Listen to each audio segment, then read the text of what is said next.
Dice Cintia Pomiano, buenas tardes. Mi primo salió con I-220A segunda casilla y tiene cita con inmigración el 9 de agosto. ¿Se puede acoger al ajuste cubano? ¿Qué se puede hacer? Gracias, bendiciones. El ajuste cubano todavía está en veremos. Es más que la semana que viene tenemos 2 juicios en Miami con jueces que no aceptan la 220A como residencia y tenemos que presentar el asilo. Así que en este momento, si tienes 220A segunda casilla y tienes corte, va a tener que preparar y presentar un asilo. Aunque no tenga corte, tiene que preparar y presentar un asilo. Me imagino que la cita del 9 de agosto, si es con ICE, no tiene que ver nada con el ajuste cubano. Eso tiene que ver con la policía de migración y quieren saber que sigue aquí en los Estados Unidos y que sigue presentándose como debe hacerlo.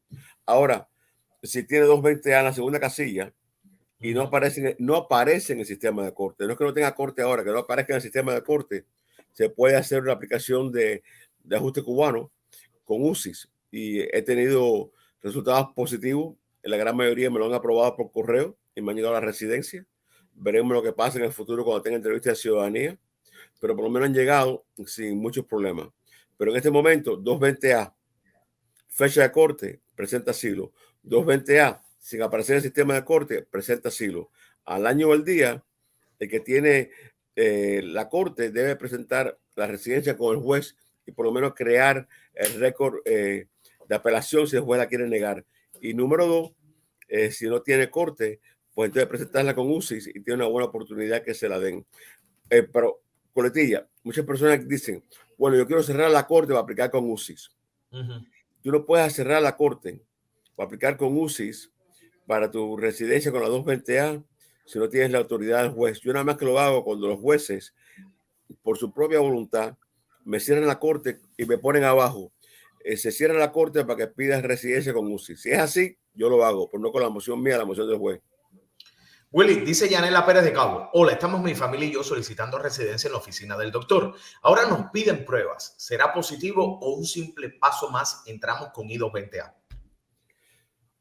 Si estás en mi oficina, te están pidiendo las pruebas necesarias a lo mejor para demostrar que llevas aquí el año entero, que a veces UCIS lo pide. Pero lo que yo te pediría a ti, Yanela, es que cualquier cosa que te pido a mi asistente, se lo traiga lo más rápido posible, porque yo odio demorar el proceso. Y usualmente pruebas que no tienen que ver con tu nacionalidad, con el parentesco o con tus condiciones aquí en los Estados Unidos, pueden ser pruebas solicitadas por UCIS. Dice Endris Turiño, no tengo NTA, entré hace 15 meses, no tengo corte. Me dicen que tengo que aplicar con el juez para la ley de ajuste cubano cuando tenga fecha de corte. Bueno, sí y no. Si tú tienes 220A y tú no apareces en el sistema de corte, tú puedes mandar tu aplicación con UCIS explicando que yo no aparezco, que tú no aparezcas en el sistema de corte. Hasta ahora, la gran mayoría de casos como el tuyo, sin fecha de corte o sin aparecer en el sistema, porque una cosa es no tener fecha de corte y otra cosa es aparecer en el sistema. Si apareces en el sistema, tienes que esperar que sea un juez asignado. Si no aparece en el sistema, puedes aplicar directamente con UCIS. Pero me imagino que si UCIS te ha dicho que tienes que esperar que vayas a la corte, es porque aparece en el sistema. Willy, porque vamos a aclarar una cosa. Con I-220A, todo el que entró, así sea recibiendo un parol, usted entró ilegal y tiene, porque yo recuerdo que hace varios años, cuando ya yo entré, que me decían, llama durante varios meses, todas las semanas, a ver si te ponen fecha de corte. Pero mira, tú tuviste suerte porque tú entraste en una época en que la gran mayoría de los cubanos no tenían corte. Mira, a mí me trajeron café hoy porque tú no estás aquí. Y adrede no te lo ponen en corte porque tienes un parol. Tú saliste con un parol y tu residencia era 100% garantizada. Y muchos de los casos de tu época no fueron a la corte. Pero recuerdo que me decían, tienes que llamar. Es tu responsabilidad. Como Mira, es tu responsabilidad hacer los cambios de direcciones. Es tu responsabilidad verificar que no tienes corte y llamar al teléfono que te dieron. Porque a veces te lo mandan una dirección equivocada. Y a veces hasta como abogado te lo mandan una dirección equivocada y no te lo mandan al abogado tuyo. Así que es tu responsabilidad llamar al teléfono. Y para los que estén escuchándonos ahora y no se acuerden cuál es el teléfono o no lo quieren buscar en su lista, es 800-898 7180. Mira, no es ni con AOL, pero es 800-898-7180. Y cuando suenan, porque a veces me llaman aquí a la oficina y me dicen, no podemos contestar porque no podemos dar un mensaje porque sale en inglés. Bueno, en el sistema de la corte, tú aprietas, una vez que salga la voz, aprietas el número 2 y el proceso entero es todo en español. Dice Lázaro, buenas tardes. Mi esposa USCIS le cerró el caso administrativamente, la residencia, alegando que tiene corte. ¿Qué se debe hacer? Bueno, la respuesta correcta. Ella tiene corte o aparece en el sistema, tiene que llevarlo a la corte, tiene que presentarlo en la corte. Si no aparece en el sistema y no tiene corte, debe de contactar a UCIS, hacer una moción para reconsiderar o reabrir para que la atiendan. Dice Mando, hola, siempre que sea máster la corte se puede ir sin abogado. Tú puedes ir a cualquier corte sin abogado. Tener un abogado es un privilegio. Entonces, ¿qué es lo que pasa? Y a donde a veces se cometen errores. Tú tienes un máster, estás pendiente de presentar tu asilo, vas a tu máster, que es la corte, para que no lo saben, es la corte de primera instancia de presentación. Esa es la primera corte. Sí, y tú dices, mire, me hace falta tiempo para buscar un abogado o me hace falta tiempo para presentar el asilo. Pediste una extensión de tiempo. Hay un reloj, el reloj para permiso de trabajo. Si no han pasado 180 días en corte y tú pides extensión, el reloj para. Te vamos a decir que tú fuiste a la corte, a tu primera corte, con el reloj andando en 150 días. Y tú no habías pedido que se parara el reloj nunca. Ahora tú pides una extensión de tiempo para buscar abogado o presentar asilo, el reloj paró. Y no tienes la oportunidad de obtener un permiso de trabajo. Entonces yo trato de nunca pedir prórrogas a las cortes. Y si yo voy a ser el abogado, me gusta ser el abogado desde el principio.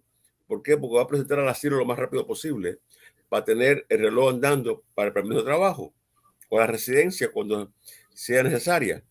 Y así el reloj nunca para. Y de esa forma tengo la mejor oportunidad para que el cliente mío tenga su permiso de trabajo. Así que una vez más, tener un abogado es un privilegio.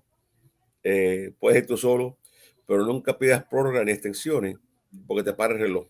Dice Yay Herrera, si entré con I-220A sin casilla marcada, ¿qué debo hacer, Willy? Una vez más, 220A debe someter un asilo político lo más rápido posible. Y todos sabemos, si entraste con la segunda casilla o la primera casilla, si tú te presentaste en la puerta y pediste asilo en primera casilla, si tú entraste a los Estados Unidos y te presentaste o te rendiste en territorio americano, es la segunda casilla. Dice Noraida, hola Daniel, saludos a usted y a I-220A segunda casilla, ya hice asilo, cumplo un año y un día el 25 de este mes y tengo mi primera corte preliminar en octubre. ¿Qué debo hacer?